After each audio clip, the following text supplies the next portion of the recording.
Welcome to Goldfish on Games and Cover Disc Face Off, the only show that rummages the newsagents' racks but leaves the magazines behind.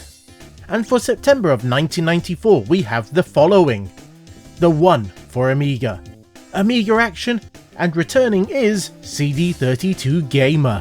Fight! First up is Amiga Action, that provided 2 discs this month with just a single demo but 6 PD titles.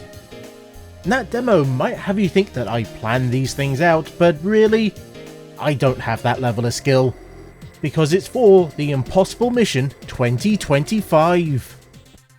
Yes, the game that I reviewed just a few weeks ago. And if you've seen that review, then you'll know exactly what to expect.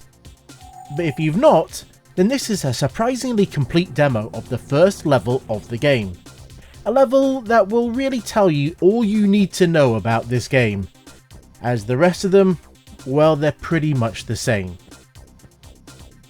The goal is to collect all the hidden circuit boards that are around the level inside various objects, so you'll have to scan them to discover where they might be. Now you might find what we need, but otherwise it could be a power-up or just nothing at all. All obviously while trying to avoid the robots. This is actually the second demo we've seen of this game, as another magazine had a demo of the original Impossible Mission that was also included in the full version of this game. The demo really shows the game off at its best, so if you enjoyed it, then it would be an easy purchase.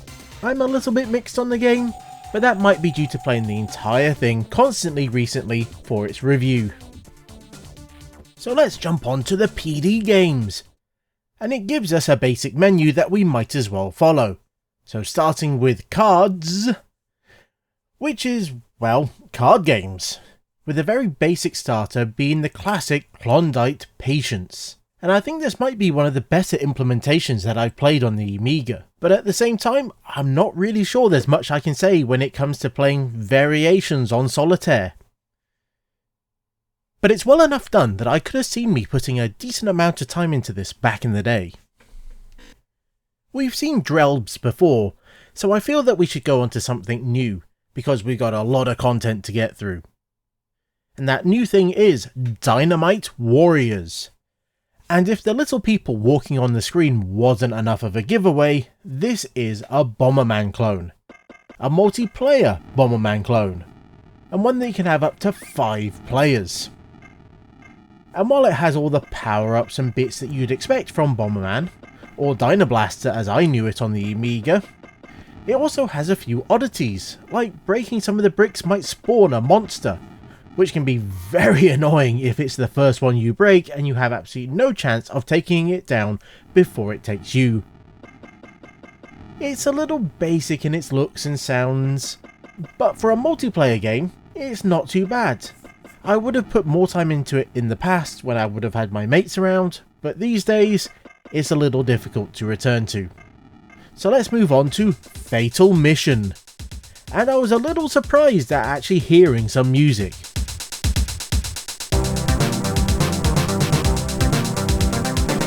As I think this is the first game we've seen so far to do so.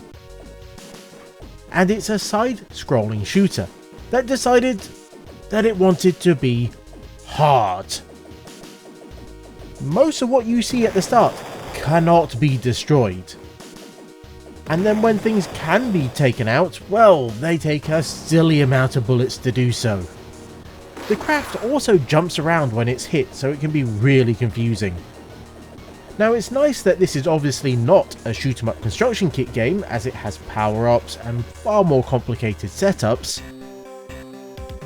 But this game could have been much easier, and I think it would have been a lot more enjoyable if it was.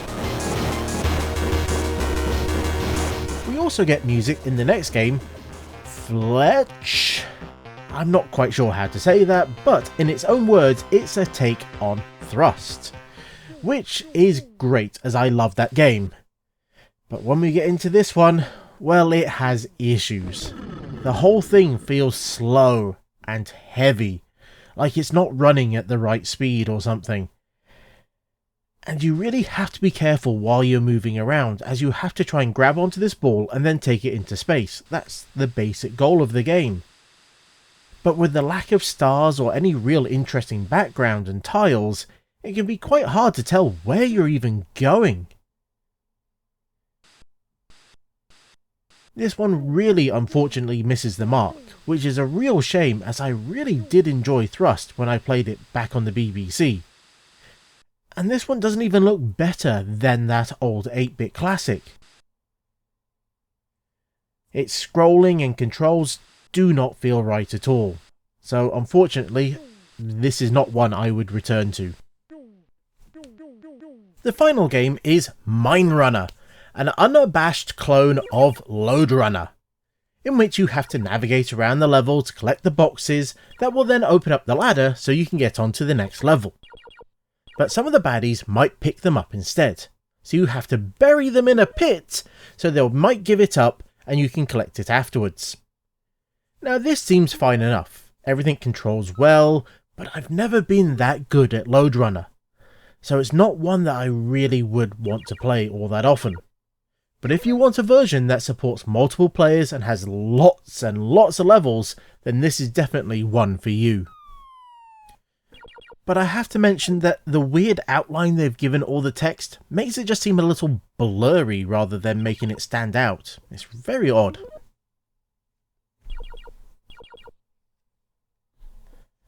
And it's time to move on to the next magazine, which is the One For Amiga, that had 2 discs and 3 demos.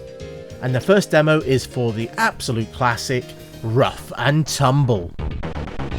And they even gave us a unique forest level, which is just absolutely lovely. And what makes it really cool is that it's relatively large and it gives you lots of the fun power-ups and upgrades that the game was known for. So you'd really get a nice microcosm of the entire game from this one level. You were playing as Rough Rogers, the kid with a machine gun, and he has to get his marbles back from the Tinbot robots. Now there are a set amount of the 3 different marbles in each level, so yes, this is a bit of a Euro platformer, but it also has big hints of being a run and gun game as well. It's an absolutely lovely looking game that runs well on regular Amigas and has an absolutely kicking soundtrack. As I mentioned, this is just a single level demo, but considering it is a brand new one, it's quite large and there's a lot for you to be getting on with in it, I can't really complain, as I would have returned to this time and time again.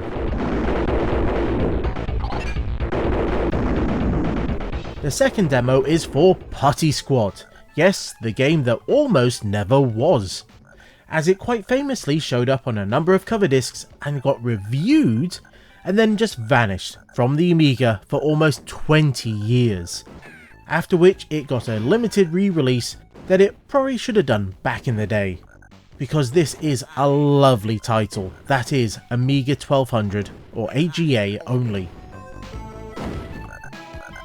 Now if you played Putty before, then this is a pretty good demo, as it has a whopping 6 main levels as well as a few hidden ones.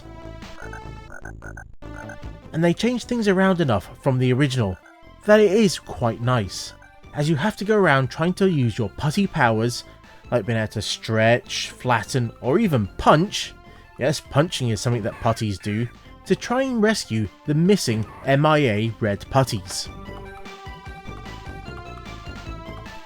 Once you get that done, well, it'll open up an exit and you can leave.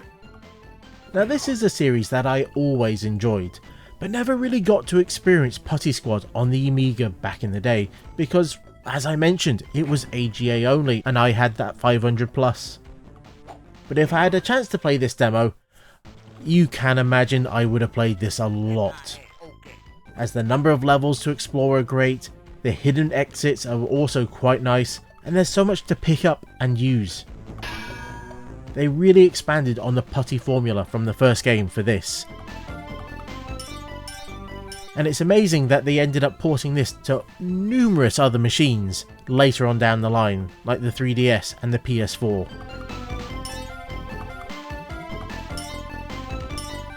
And our final demo from the One is for Dragonstone, a top-down RPG adventure type game. You can swing your sword around by hitting the fire button, or hold it to build up a charge that you can then fire a little fireball. Now there are lots of respawning baddies for you to deal with. That can be a bit of a pain. It would have been nicer if they didn't, as it can be very easy for them to swarm you if you're not paying attention or just trying to run past them. Also, your health is a little skull on the side of the screen that can be a little difficult to work out how much health you've got, or even just look at it at a glance. But what's quite cool is that you get to interact with the world around you by hitting the spacebar. And from here you can investigate your inventory, explore the world, or talk to people that you might come across. Now, I've not played this game before, so all of this is new, and it's looking very interesting. And it appears to be quite the sizable demo, and I've barely scratched the surface of it so far.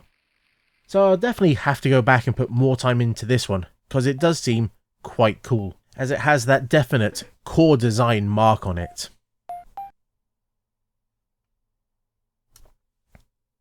And finally, we come on to CD32 Gamer, with its just single CD, but they did put more work into it since the last time we looked at one, as it has multiple demos, PD games, as well as some videos to check out.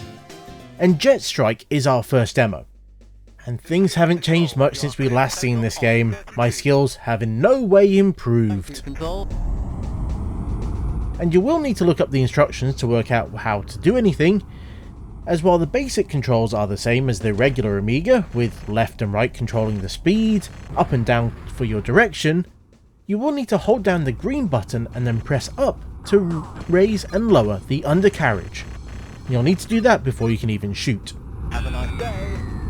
Now there's meant to be quite a few levels and planes in the demo, and we can see a few here, but I rarely get that far, and I'm sure this plays a lot slower than what we've seen before, and I think much slower than the final game as well,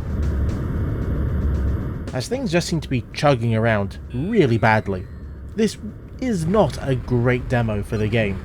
If it was smoother, if it played a little better, then yes, but as it stands, I can imagine this turning people off more than turning them on, which is unfortunately the same for the next demo, Little Divil.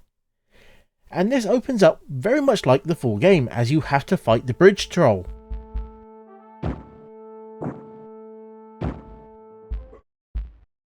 And then you get into the maze and, well, this is looking a little wrong. Now, I tried various versions of the CD, including my own copy, and I tried it across a number of machines, and the best I could get was the maze, but no mutt. And then the maze would break and you couldn't do anything at all. The magazine talks about this having the full first level of the game, and that would have taken you quite some time to complete, as that's a sizable level. But I would also imagine that being more than enough for a lot of people, as this game, while it looked really nice, it wasn't the best gameplay wise, as you'd have to go around solving puzzles, and yeah, it looked amazing, but the puzzles and the interactions were so limited. Our third demo is for an interactive version of Super Stardust, which is a bit of an odd one, as we've seen demos for this game before, both single level and the tunnel, and admittedly this pre-recorded footage is probably better than what I would play it. It's still a little bit annoying. And it also looks like it attempts to load up the tunnel sequence, and then fails due to a lack of RAM, and then just moves on to a different level. And if you trick it and give it enough memory, then it will actually load up the tunnel sequence, but it's all a little bit broken.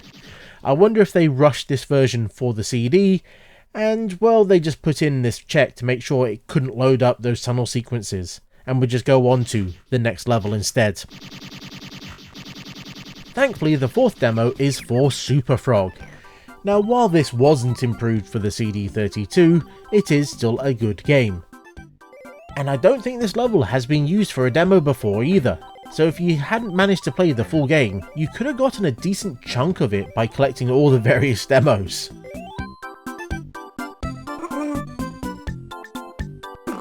The game is decent enough. It's a collect 'em up with some huge levels, with some interesting things going on, and lots of baddies to avoid and shoot. So it will take you a good few attempts to complete it. Now again, this is just a single level for the demo. Which, well, they could have included many more. They had the space for it. Now the last full demo on the main menu is for Arcade Pool. Not the most complex of pool games, as it's top down and it's US 8-ball only, but it is fully playable from the controller or the mouse, which is quite nice. Now I'm not completely sure what they added to the CD32 version of the game, as it does detect it during startup, but I will say the AI seems to be quite good and doesn't take too long with its moves, which is always nice. But it does also mean it can be quite a while before you get a chance to play yourself.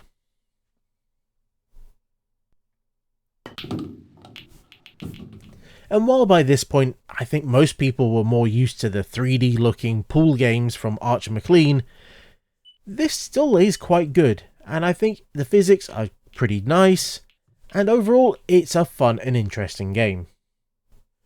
Now, as I mentioned, there is a whole bunch of PD games, scene demos, videos, and shareware for us to look into as well.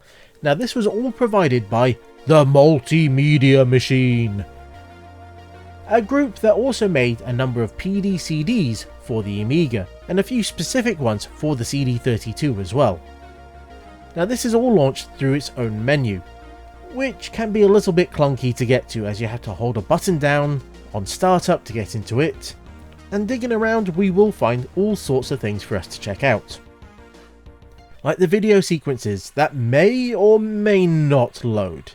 They mention in the magazines some might have issues on different machines, but it's cool that they included a scene demo as well as a few random video sequences. So amazingly, if you dig around a little bit more, there is a full game demo for Pinball Fantasies. Now, why wasn't this on the main menu? I would have put far more time into Pinball Fantasies than any demo that they had on the main screen. And I probably will put more time into this than anything else, as Pinball Fantasies is an absolute classic. And the 256 colour version of this table is also really lovely.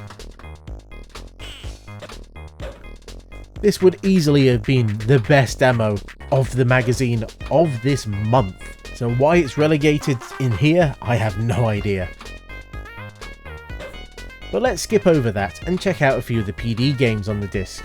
And first up is The Great Escape of Billy Burglar, which is a very polished looking title, and one in which you have to avoid being spotted by the searchlight as you're trying to escape, and you have to try and wait out that timer. But if you let that searchlight get you, then... Ow! Wow. Wow, that's a brutal killing, isn't it? Now, there does seem to be quite a few levels, and outside of some slippery controls, this seems to be quite a nice little PD title. Well, obviously outside of that death sequence.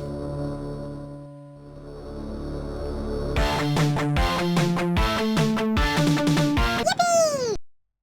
Amazingly, we also find Fatal Mission 2.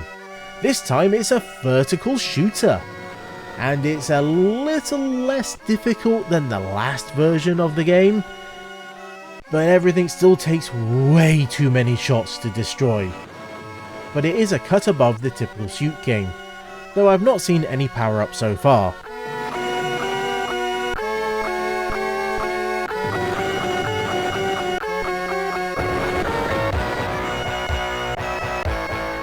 A shareware game that did look far more interesting though is Fruit Salad, and it's a nice looking game even if it is a single screen platformer. Okay, let's go to work. But they went all out on the sound samples, with just about everything having some sampled speech or music or something similar. Now the goal is to collect all the gems on each screen, while avoiding the nasties, who all used to be your friends until an evil set of eyes turned them all into what you can see right here. And for some reason he tasked them with looking after his gems, and we decided, well, screw you buddy, I'm going to nick them all instead. Now you will know when you've collected all of them, as well, the backgrounds will get very, very active. It's a fun little game and I had a lot of enjoyment out of it.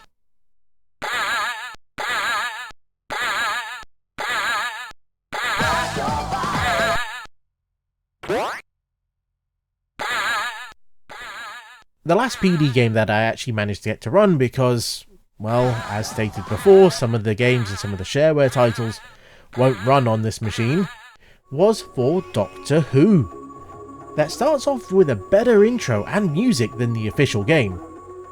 But the actual gameplay itself is a little bit odd. You play as what looks like the first Doctor. I think it looks like him anyway. And you have to walk around and trick the enemies into walking into each other. This will make them explode. Not quite sure why. I'm not going to question it though. But that is what seems to happen. And eventually one of them will drop a key. And then you have to try and collect it and get back to the TARDIS, which will then take you on to the next level. Which will also give you some new baddies to fight against. Or at least walk around and avoid and detonate. It's an interesting and odd little game that in many ways I think's better than the game we actually paid for, as it feels a little bit more in keeping with the Doctor than trying to shoot people with the sonic screwdriver. Getting them to trip up and knock themselves out, that feels like the Doctor to me.